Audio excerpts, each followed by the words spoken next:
Monday, December 29th, 2025. AGNDD, Intelli Report topic. 5 bizarre rules dictators required from the chefs who fed them. Please pardon any visual and informational inaccuracies in this partially AI-generated article-based video. 5 bizarre rules dictators required from the chefs who fed them. These 5 figures were known for specific food rules and tastes, many of which are hard to believe. By Adam T. Mental Floss, December 19, 2025. Anyone who's worked in the back line of a busy kitchen or binge-watched Hell's Kitchen while low-key enjoying every verbal chef roast knows how fast things can turn chaotic as a chef. One wrong move, one undercooked scallop, and someone's career is over. But imagine the stakes were higher than a bad Yelp review. Imagine you're cooking for a president who happens to be a dictator. And imagine that a single dish could mean the difference between keeping your job or becoming crocodile food. The palates of the 5 20th century dictators on this list were ordinary. There were no special ingredients that made them cruel, no secret recipes that turned them into monsters. Their meals were repetitive, plain, and often boring. But what wasn't ordinary were the rules their chefs had to follow. For the people feeding these men, every meal came with paranoia, pressure, and very real consequences. Idi Amin. In the 8 years Idi Amin ruled Uganda in the 1970s, he collected the longest and most unhinged titles in modern history. Ugandans listening to the radio under his regime would routinely hear their president introduced as His Excellency, Field Marshal, Lord of all the beasts of the earth and fishes of the seas, last King of Scots and conqueror of the British Empire.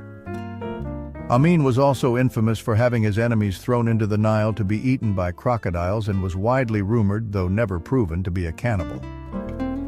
Despite this, Amin's favorite food wasn't human flesh. It was sweet pilaf, a rice dish so rich that it reportedly sent his son into a month-long episode of explosive farts. As a devout Muslim, male kitchen staff who wanted to remain employed and alive were expected to be circumcised. There was no option to hesitate, as Amin reportedly scheduled procedures at his private hospital to make sure everyone complied. Amin didn't stop at policing his staff's bodies. He also took a keen interest in their private lives. He himself had many wives at the same time. One was later murdered and chopped into pieces. If he caught staff members speaking privately with someone of the opposite sex, he would sometimes hand them an envelope of cash and instruct them to indulge in a night of excess. Some employees ended up with multiple wives, often to please the man who called himself Lord of all the beasts. Fidel Castro. Fidel Castro wasn't just a revolutionary man, he was a kitchen micromanager. He could give hour-long lectures to chefs on everything from cooking seafood and seasoning pasta to filleting a fish. Some of these chefs were considered the best Cuba had to offer. He loved everything dairy, from ice cream to milk to cheese, a passion so legendary that the CIA reportedly tried to exploit it. His obsession even led to the breeding of Ubre Blanca, a cow so productive she earned a spot in the Guinness World Records. At the height of revolution, when ration cards controlled food and hunger soared in a country that had invented the first vegan steak, Castro still demanded the extraordinary, a suckling pig fed only its mother's milk, roasted to perfection. On trips deep into the jungles and across the country, he was accompanied by 2 bodyguards who carried his blood type, just in case. Castro's quirks weren't like some violent dictators.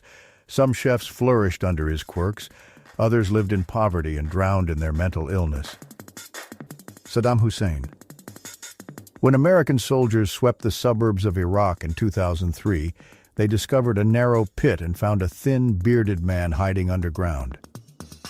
Saddam Hussein's temporary hideout was filthy, worlds different from the palaces he once lived in.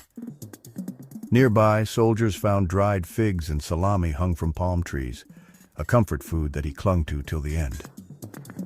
Hussein's inner circle largely came from his hometown of Tikrit, a place with a reputation for loyalty and opportunism. In his youth, Hussein himself had been a small-time thief, but when it came to food, his standards were oddly inconsistent. Unlike Idi Amin, Hussein didn't force religious rituals or personal relationships on his kitchen staff, but guards routinely inspected the cook's hands before meals, checking for traces of poison, and leftovers were often sealed, refrigerated, and sent for laboratory testing overnight.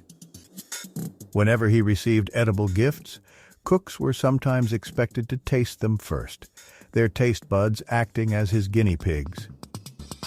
When a dish failed to please him, staff were sometimes kicked in the butt, and on particularly foul-tempered days, cooks were expected to pay 50 dinars, $150, for the wasted food. Pol Pot.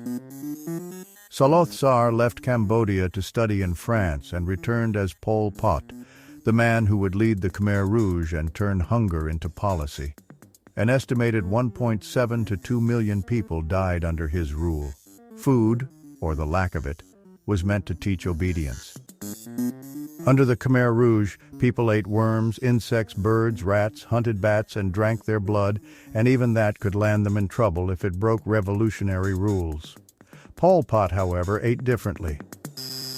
His base was constantly on the move, hopping from one jungle camp to another, with cooks scrambling to keep him fed using whatever could be sourced or smuggled. His favorite dish was a simple sweet and sour soup, but like many dictators, his tastes came with a contradiction. While banning foreign influence nationwide, Pol Pot preferred his food prepared the Thai way, drank Chinese tea, and snacked on smuggled Vietnamese goods.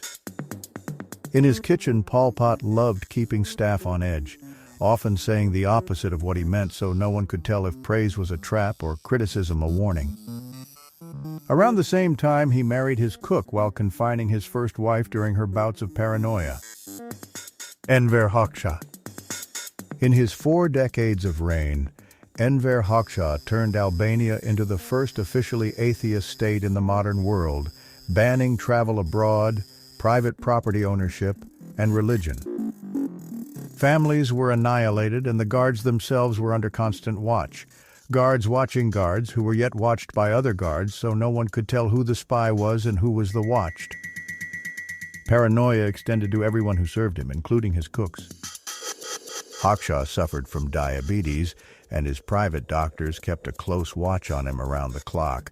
His chefs had to measure his food to keep his daily calories under control.